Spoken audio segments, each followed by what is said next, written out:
see a lot of very ambitious kids coming out of Clarkson in particular. And it translates well into a successful career at Whiting Turner. All of the project managers at Ruston Paving are civil engineers, and we've had great success here at Clarkson. They turn out some great engineers for what we do. We do some work in CAD. We have various softwares we use for project management and estimating, and I think they have above and beyond the technical expertise they need for those. When I was a senior, I had a project design class, and that class, it was a whole semester of just being able to work as a team with other students. Successfully, we did well as a team. I got an A in the class, and then I also got hired by Turner. The opportunities that I had with different programs on campus, they really helped me get this job. Clarkson is a very challenging school from an academic standpoint. The elements, the weather, just the way Potsdam is in general. I think it makes you, it builds you for success. We call them shovel-ready engineers. They're self-motivated, self-starters.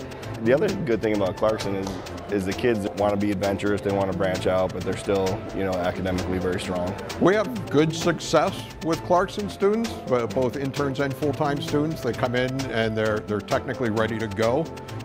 They are able to turn into some of our better leaders as they progress through their careers. Clarkson really built on those technical skills and also allowed for the personal interaction, the team building exercises in all the classes, and so it really prepared me for the real field post-graduation. About 80% of our engineers that we have at BCA are Clarkson graduates. It seems like they're really well prepared for the workforce. They have great people skills, they have great work ethic, they just know how to work. I think we do have a pretty hard curriculum here, and I think a lot of the labs, senior design projects, and the kind of like hands-on problem solving really helps prepare you for the real world.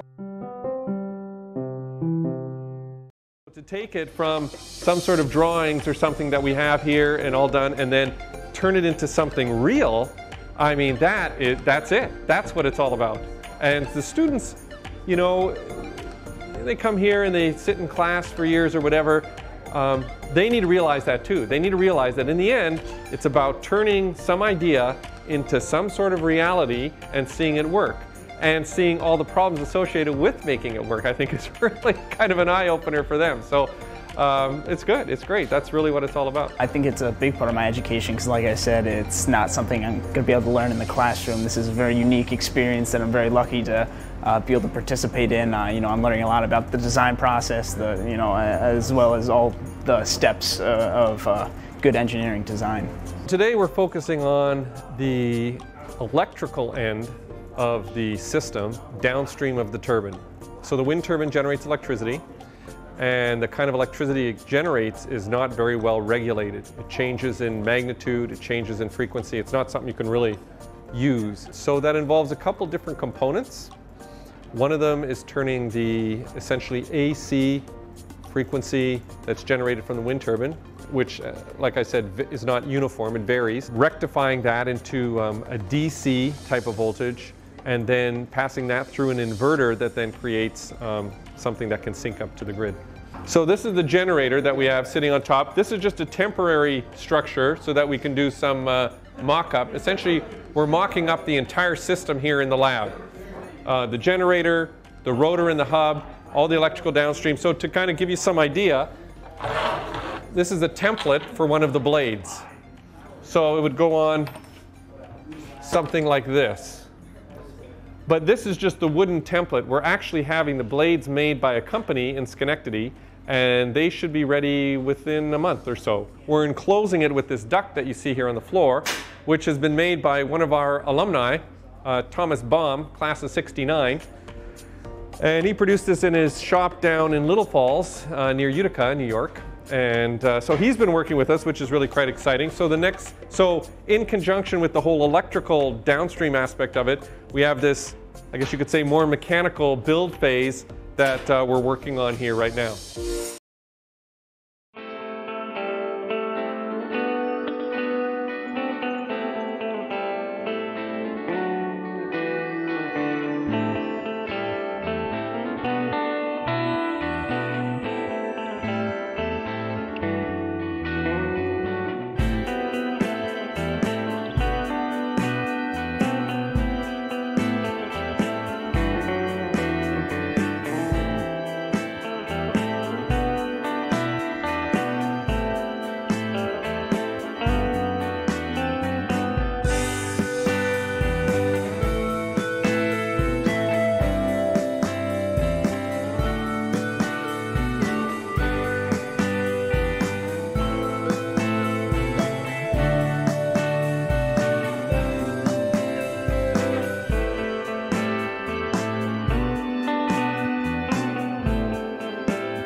Ignite PhD Fellowship was created to enhance our commitment to research and enable a growing level of game-changing, cross-discipline, cross-department research proposals. So we're doing our first Shark Tank pitch-like event for faculty that is really driving cross-disciplinary and extension of boundaries in their research. So we're looking to have the faculty come together, work on new ideas in different ways, and then learn a new way of presenting. As the world changes, this is what our funding agencies, these are what our corporate partners are looking for. We want to both prep our faculty to be able to succinctly present their ideas, as well as answer all those questions that their customers, in this case, funding agencies or corporations, may be interested in. This is inaugural competition and pilot grant program that will fund PhD students.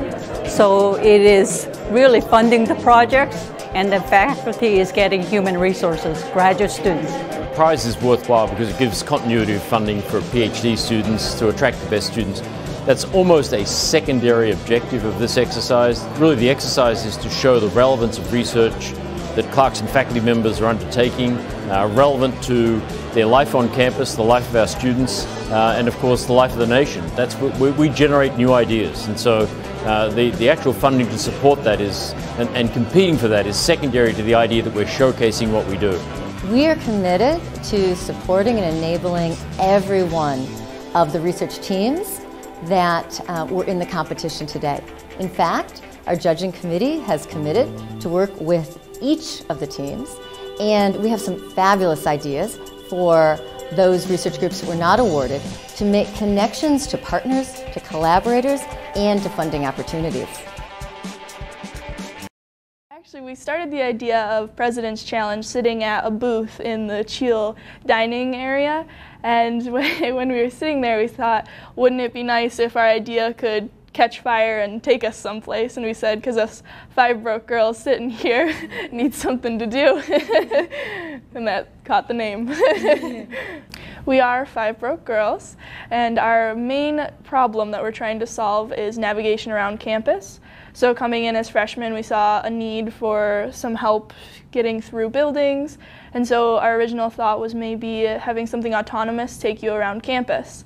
And then we shortly realized that it's going to be hard to get through with something following you or leading you, so we moved on to a directory idea. And now, after several interviews, we are looking into apps and something that can help tie you to the places you need to go. And then we're going to bring in information into the app so that it becomes relevant for people who have been on campus long enough to know where they're going. So the purpose of our meeting is to discuss how we want our app laid out for the aspect of just the app, not the directory. We all came with flashcards ready that are going to show how when you click on one thing on the main screen of the app, where it will bring you and what it will do. And we're going to collaborate together and pick which ones we like best. We would come up with probably approximately 4 different options we can add to it. Then there would be contact us, so I'll just go through these first, and there's directions, events, and campus information. So then your picture is up here, and your name and your year, and then you have settings, and then I had campus security on there. You can just click on that and give them the number and That's good. Be call now. Yeah. And then you would have month, week, day, and then there'd be a settings thing, and in the settings there'd be a bunch of different options, and you can just turn it on and off whenever you want to. Okay. Yeah. So you'd be sweet, I have Math Club and OSL on there. And then if you click on faculty, it'll give you this, and you can search your faculty's name, if you know your teacher's name, or even the number of the room, and it'll give you their office hours and room number, and then from there you can figure that out. And when it gives you the room number, you can click on that, and then it'll take you there. And we are also going over interviews that we have done within the past 2 weeks with a variety of different people to discuss what else could go in the app other than just navigation. She would get Camp, Rowley, and the back side of Science Center mixed up a lot. For app or directory, at first she said both would be beneficial, but as she was talking about it more, she said she liked the app better because it was always with her. She got here in July of 2017, so she's a new professor. For her issues, she had lots. She said she was going through the buildings and she found it hard to go from one building to another, like the connections with them. And so it says that campus doesn't show inside the buildings, so like the signage, which ones you're in, like where you're going for the next one. And she said that it's important that students need to know this, because obviously, like you said, we don't want them to be stressed. Electrical engineering professor, and he said he's been working here since July 2017, so he's still pretty new. He said he didn't really have a lot of issues going around campus because he got used to the online map really quickly, and he didn't really have to go anywhere other than camp. But then, like, as we started talking more, he really didn't know what buildings were called, where they were, where certain things were located. And so then we asked if he would like the app or directory, and he said the app because the phone is always with him.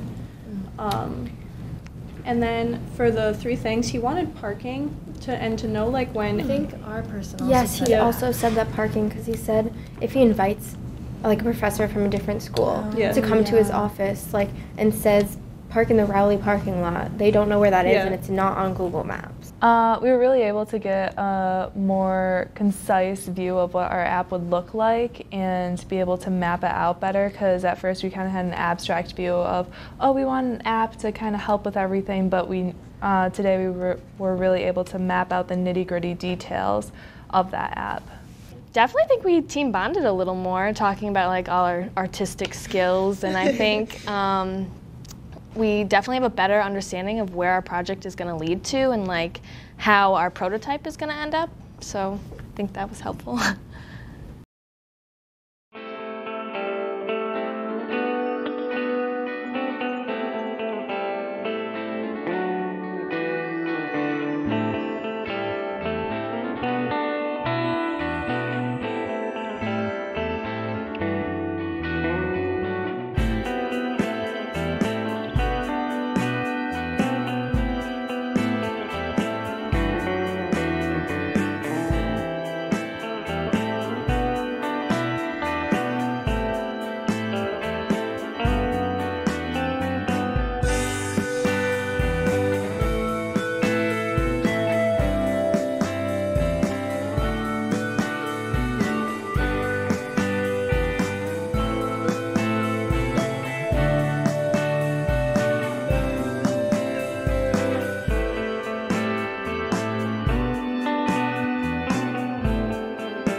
The advice I have for incoming high school students is to not be afraid of change. You know, you might come to school thinking you're going to study one thing and you're going to do one thing, but be open to exploring different things. You might be really good at something that you didn't plan on, following. When I got to Clarkson, I got in a lot of different clubs and organizations, and I started getting positions, and I really liked the idea of like working with people. And I didn't enjoy chemical engineering as much. It was very technical. I didn't see how I was going to apply that knowledge. I initially didn't know that engineering and management was a degree here at Clarkson. Once I saw it, I believed that it was a perfect option for me because I wanted to do both engineering, business studies. So engineering and management was a perfect combination of both curriculums. Every day in class, we have a lot of discussions. We have a lot of like hands-on experiments where we get to apply what we learned, analyzing data or trying to make something optimal or more efficient. You can directly see how you apply it in the real world once you graduate. The race school of business has changed my professional outlook by giving me the opportunity to network with a lot of alumni and a lot of different companies. I constantly get invited to workshops to see different speakers, and afterwards I get to ask questions, get their emails and their information, and it just really helps you network, and they're constantly sending you new opportunities for jobs and for networking outside of school. And I think it's really exciting and really cool. Based on most recent data, cyber attacks and cyber crimes cost the global economy about $600 billion a year. So cyber attacks are normally associated with malicious software, which we call malware. Normally there is vulnerable programs in your computer, and the attackers try to use these vulnerable programs to get into your computer in the first place. And once they get into the computer, they can load their malicious program and perform malicious behaviors. The title of the project is using low-level hardware features for malware detection and defense. Our overall research goal is to improve the overall security of a general computer system and to defend against malware attacks. Existing detecting mechanism, how they work is if there are existing malwares out there, normally they get a signature of the malware stored in their defending mechanism. So whenever this software they try to execute, then they will match the existing signatures to say, oh, if this is a malware that I know, I can just block it or stop it from execution, right? However, what if this is something you never seen before? Then existing mechanism will not work because there's no existing signatures. Our research is the other way around. We record signatures, but the signatures is the regular behavior of the software. Our research observation is the software is mainly written for a specific purpose, so it should have its regular behavior. And most of the time, the attackers, how they use the software is using it in a way undesired behavior. So that's why our defining mechanism is to build our statistical model with advanced machine learning algorithms to monitor the regular behavior of the software. Then if there's an attack happening, anomaly behavior, we will detect, then classify this as you're under attack, then we defend against that.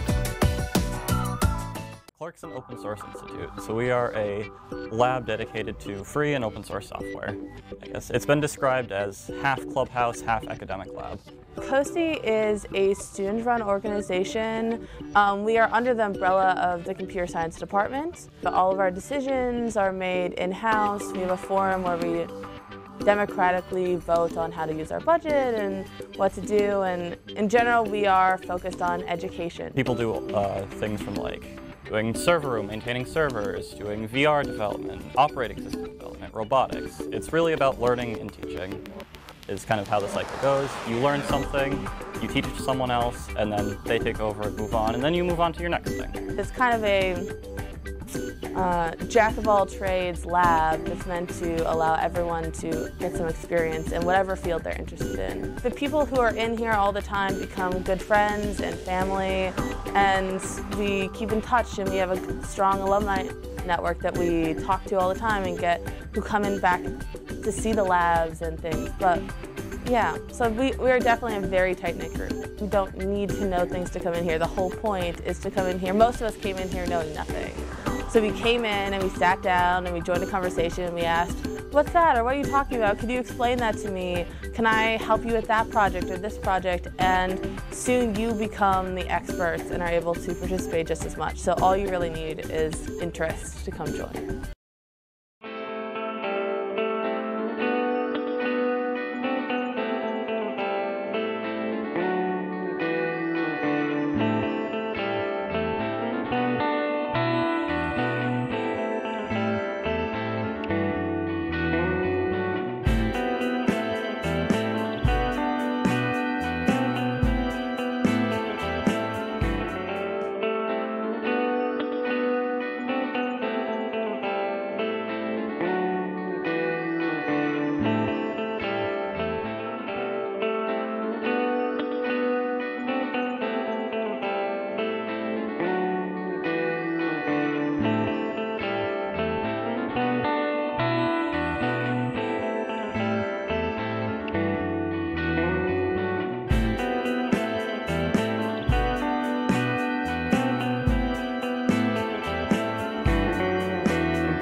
a long time ago. That's before it was really much of an industry. In the early 90s, actually, me and my brother were from Rochester. We met a Clarkson grad there who said, hey, what do you guys like doing? And we said, well, we love video games and making things. He said we should do that. He was an entrepreneur that quit his job at Kodak, started his company in his basement, and asked us to come down and take a look at his company. And we said, hey, we could do this too. And he encouraged us, became our mentor. And over time, we learned how to do this. And we've made many games over the course of our career, over 150 of them. They've generated over $4 billion in revenue, over 45 million copies of games sold. Some of the biggest ones, we did a number of superhero titles. Tony Hawk Pro Skater is a big title for us. Crash Bandicoot. Also Guitar Hero, and many of the Guitar Hero titles, and Skylanders. All different concepts, different generations of video games in many ways, different types of reinventing ourselves in video games. There's lots of things that govern the value in companies, but the number one thing that dictates the performance of a company is the quality of the team that the leader has. In a lot of ways, we look at organizations like an inverted pyramid. Really, the role of the leader is to build a great team and to empower the team. How to be able to build a team, lead the team, help them be as effective as possible, remove the obstacles, and set what's important that's also aspirational for that team. I think if you want to get involved in the gaming industry and you want to learn, I think you can basically produce something small scale, like an indie game, that can open a lot of doors for you in a short amount of time, and I think can lead to great careers and where you can later specialize and figure out what you want to do. Here they come, your Clarkson Golden Knights.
I might not have realized how many resources there really are, but this has been pretty eye-opening to that fact, and I think it's really beneficial to everyone on campus.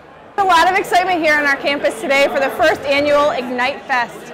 Students have the opportunity to visit with over 24 resource partners, telling them about their part in the innovation ecosystem here at Clarkson University. We're really trying to show off that innovation is for everybody. We have resource partners from our marketing department, from human resources, about virtual reality, our alumni, facilities, technology. We're really trying to break down those barriers and just invite students to ask and see what's available in the areas of expertise that exist all around our campus. It makes me feel really good to know that I've decided to attend a college that just wants to better themselves and be more of a player in the autonomous technology field. Knowing that I didn't just go somewhere who's going to settle for mediocre, average, as long as people are happy here, that's great. It makes me feel good that I came to a school where not only faculty but students as well are invested in making Clarkson a better place.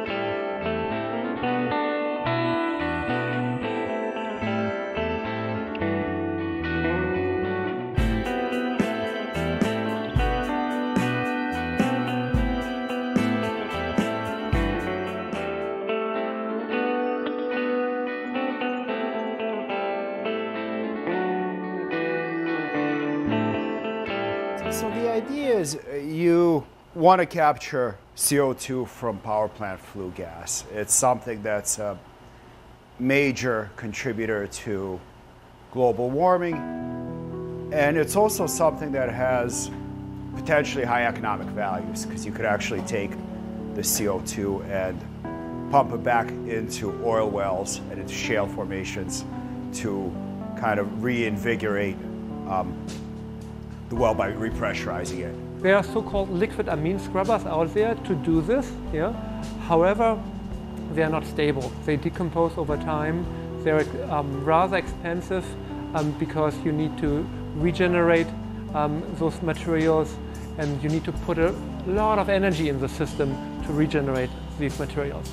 We plan to use biomass to do this, yeah?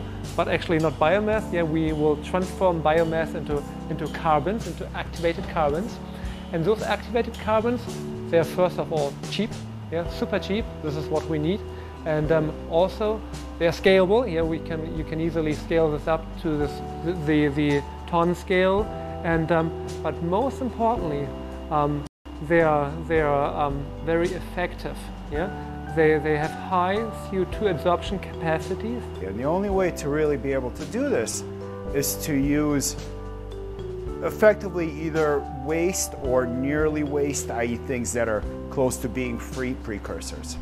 So things like, at least in our case, what we're interested in is using waste hemp materials. So from hemp for industrial purposes, hemp for medicinal, marijuana materials actually, and really taking all those things that are really people are paying to haul off from site, and taking that waste and effectively having kind of a recycling model where we take it to our site and transform it into very high performance carbons.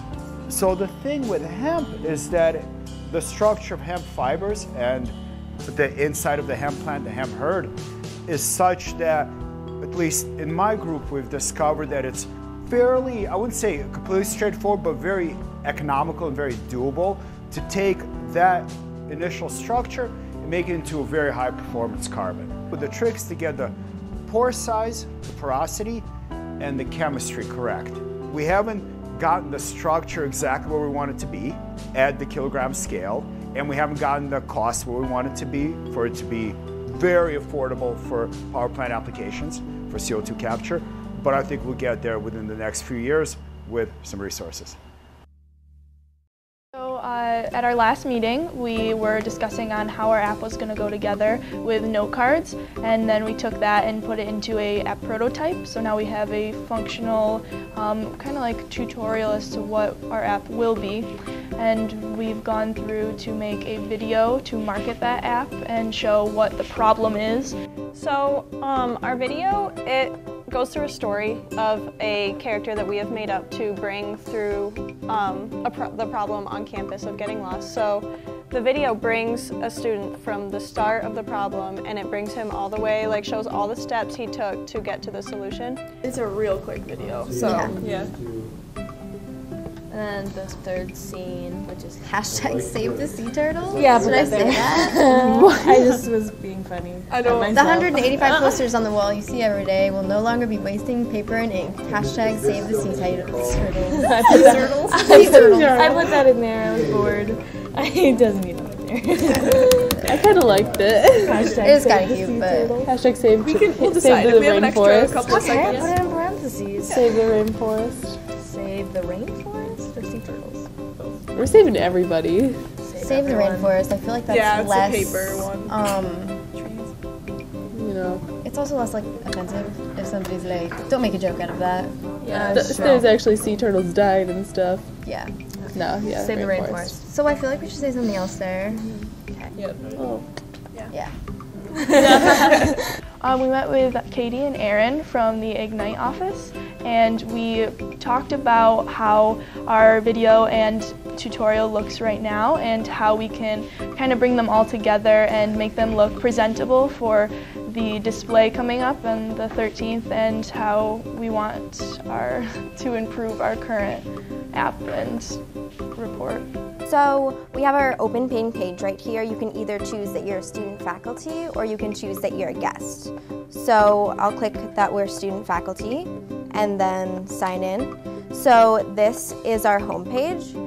You can click on maps, calendar, events, dining services, contact us, settings, or campus security.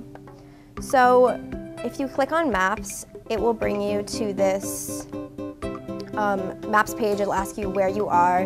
You can click where you are, and then you click where you want to go, and then it will bring you to a page of directions. So the problem is that we're aiming to address is how to deal with invasive species or pest species. So there's been quite a lot of work trying to get at how to deal with these kinds of species. Chemical pesticides is one approach that people have used a lot of in the past. That can have toxic consequences, so it's not always great. An alternative is to use biocontrol methods, so that means using a predator to try to eliminate the pests, so the predator will eat things. We want to try to basically refine this approach using something that's been suggested through mathematical models, and that is food supplementation of the predators. And so the modeling work has shown that this kind of approach should be effective. So the math model is very general. It's a predator-prey Locked-Volterra system, which basically says that if you take away the prey, the predator is going to die, right? But with the additional food, if you provide the predator with a little bit of additional, constant additional food, then what can happen is the predator can clean out the prey and survive on the additional food. What we want to do is now combine the models with lab experiments. So setting up a simple system where we can put a pest species, so here we're using bacteria as our sort of model, and predator species, we're using a single-celled protozoa that eats bacteria as our predator. So we can put those together and create this model system where we're able to manipulate things really easily and follow the dynamics of the populations and see whether or not adding another food source is actually going to eliminate this pest species, or what might be the additional biological parameters that we're not thinking about that might be important to go back to the models and refine the models and think about how the system works. Probably the most exciting thing for me to see these things translate to something which is real. So I think it's very exciting. This project is related to the development of a plasma-based process for the treatment of perfluoroalkyl substances in contaminated water. Perfluoroalkyl substances are a huge environmental problem. They have been found in drinking water and groundwater across the United States. It has been estimated that billions of gallons of water are actually contaminated with this class of substances. And unfortunately, they have adverse health effects. They cause problems with fetus development. They cause cancer in large concentrations. And the reality is that we have to get rid of these compounds from our drinking water. Compounds, perfluoroalkyl substances, are surfactants. And surfactants like to be at the interface between the air and the water. It makes them very effective flame retardants. So they are used widely to suppress fires. They've also been used in manufacturing. Teflon, something people are familiar with. These compounds are precursors to Teflon production, so when Teflon's been used in the manufacturing process, these are often released into the environment. The problem is the very high stability of the carbon-fluorine bond making the molecule. So because of that great stability, no advanced oxidation technology today can actually degrade this compound. So one exception is the plasma technology we have developed here at Clarkson University, which is capable of completely mineralizing this molecule into its basic constituents, carbon and fluorine. So today our system is ready to be scaled up. It's nearly finished, and it's one of the most effective and efficient technologies that is available today for the treatment of these compounds. So far we have 2 students and a postdoc working on the project, and it seems not to be enough. There is lots of work to be left, not only on the reactor design side, but also from the byproduct standpoint and fundamental chemistry and physics that's happening in the reactor. So it's important to understand completely, holistically, the whole process before we can actually introduce it to the public. 7, 6, 5, 4, 3, 2, 1. You'll never have the sacred stone. Oh, this crazy mother.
Want to be a Golden Gopher or a Wisconsin Badger or a Colgate Raider when you could be a Clarkson Golden Knight?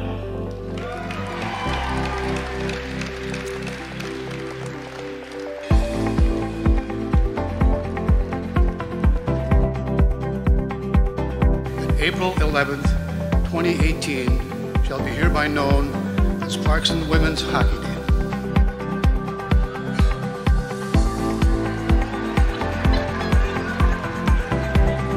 It is with the greatest amount of honor that I, Greg Thompson, as village administrator, present the key to the village of Potsdam to the Clarkson women's hockey team. Congratulations, ladies.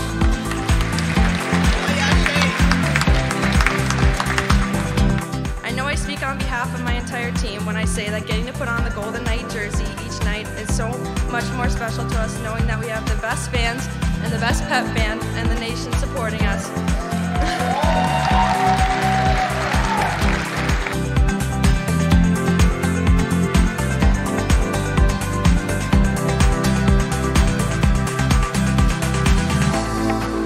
A big reason for our program's success over the years has been because of the support we receive from so many different people, from the students and staff at Clarkson, to the pep band, to our administrators, and to the many people from the Potsdam community. We thank you for your continued support.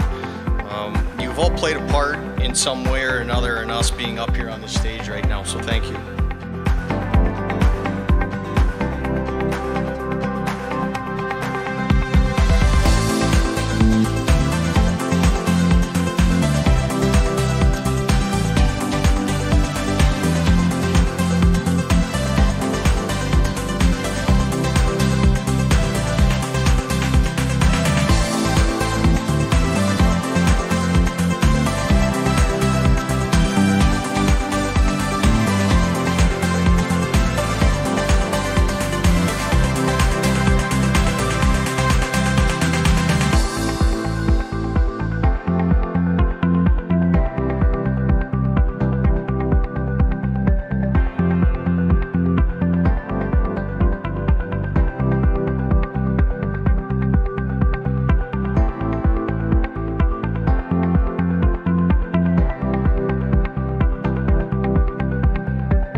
everybody. Welcome to Clarkson. Enjoy. Today is the North Country Regional Business Plan Competition. We're excited to welcome 25 teams from throughout the North Country. The Business Plan Competition gives an opportunity for students to practice their pitch in front of real investors for feedback, and also a chance to earn seed funding to get their business off the ground. The core elements of any pitch really involve talking about your market, talking about how you're going to sell what you're trying to pitch to them, and just some other various things about how you're going to run your company. So the Shipley Center really advises you through the entire process. As far as what I gained from this experience is that just the idea of being able to solve a problem, you know, just introducing an idea and being able to structure through it, go through the process, and being to make it come to life, essentially. And I think that here at this judges competition, it'll help us see if our business is viable and if our work, if we've been doing our best. I think it makes me really glad that I came to Clarkson, just because you wouldn't get these opportunities in other places, especially doing a competition like this for real prize money, and you have so many people there to help you. For example, Jamie, he is a super great help in everything, and just having that support and really boosting everything is just, yeah, I would say it really helps. I thought I might go work for cybersecurity somewhere or something like that, but I never thought I'd help create one. Entrepreneurship sounded cool, but I never thought I'd actually try to do it. I was picking between Cal Poly Luis Obispo Architectural Engineering and Clarkson University. And so I called Cal Poly, and I, got waiting and waiting, and you're on hold, and try emailing us later. And with Clarkson, someone actually picked up and said, hey, how can I help you? And I was like, oh, this is small university versus big university. This is what the difference is.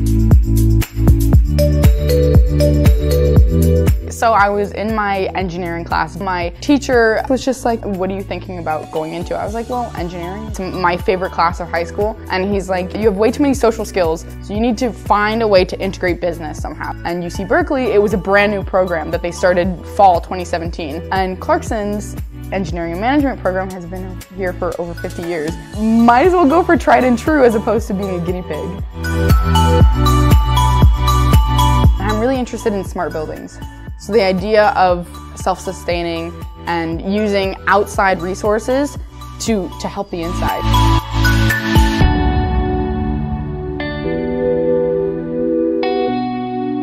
I definitely would have to hand it to Clarkson and my high school just already giving me enough tools and enough confidence. You can tell that we have a lot of care towards us at all times. There's a lot that sets E&M apart, not only in and of itself, on campus, and to other universities. You're not going to find much like it.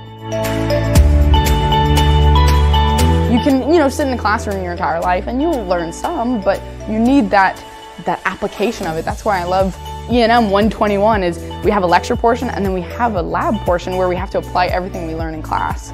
And you see that everywhere, all around in Clarkson's education, so I love it.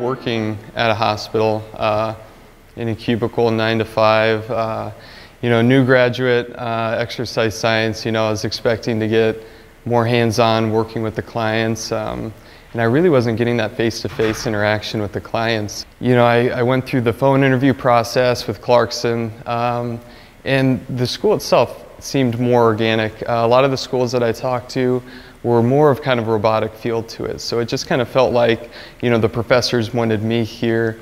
Love the Adirondack area, definitely outdoorsy kind of person. So I think it was more of just a good fit. Things felt right when I was interviewing, and just kind of went with my gut feeling. And having a small class size gives you more of that one-on-one interaction. And not to mention we have an amazing simulation lab. So I think it was just kind of a combination of just kind of feeling like they wanted me here as much as I wanted to be here. So it's kind of a reciprocal, kind of relationship. And, just kind of felt excited, it felt right. I'm actually working with 4 engineers for my capstone right now. We're designing a lift to be able to help an individual as far as getting into and out of, her kayak, from her kayak to her wheelchair. So I think there's